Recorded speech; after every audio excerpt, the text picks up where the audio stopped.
Have you ever gone to war with a family member? Who won? The moment I met him, it was clear that my stepdad hated me, but I had no idea how far he would go to hurt me. His only mistake was that he raised my stepbrother to have a conscience. My dad passed away when I was 15. My mom and him weren't particularly close at the time, so while his death hit me hard, she wasn't as fazed as one might expect. I joined the military when I was 17, and during my first year out of the house, my mom remarried. I never really connected with my stepdad. We had polar opposite personalities.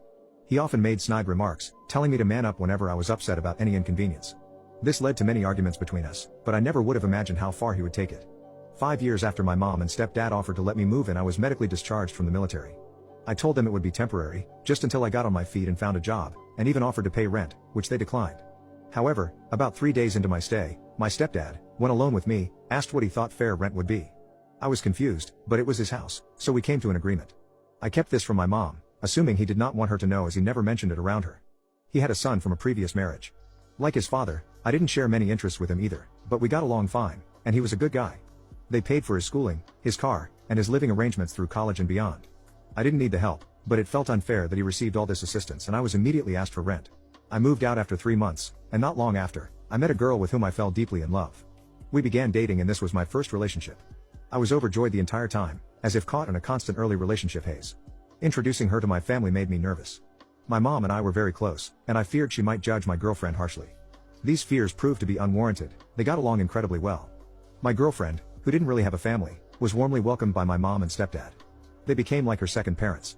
This bond seemed to bring my stepdad and I closer, something I hadn't realized I wanted. About a year into our relationship, I knew she was the woman I wanted to marry. I shared this with my mom and stepdad, and they both seemed thrilled. She was practically part of the family already. My mom gave me her engagement ring, the one my dad had given her, which she had kept. When I proposed, my girlfriend told me that she loved the ring and didn't consider it just a placeholder. It was the happiest moment of my life. As we started planning the wedding, my mom and stepdad offered to help with the finances. This was the first time they had ever offered to help me financially, and it meant a lot to me. Fast forward to about 3 months later. I received a call from my stepdad asking me to come over. I complied, and when I arrived, I found my mom, stepdad, stepbrother, and fiancé there. My fiancé looked as if she had been crying. I thought someone had died and I moved to sit next to her, but my stepdad stopped me. He began accusing me of cheating on her throughout our relationship. I was puzzled and protested my innocence.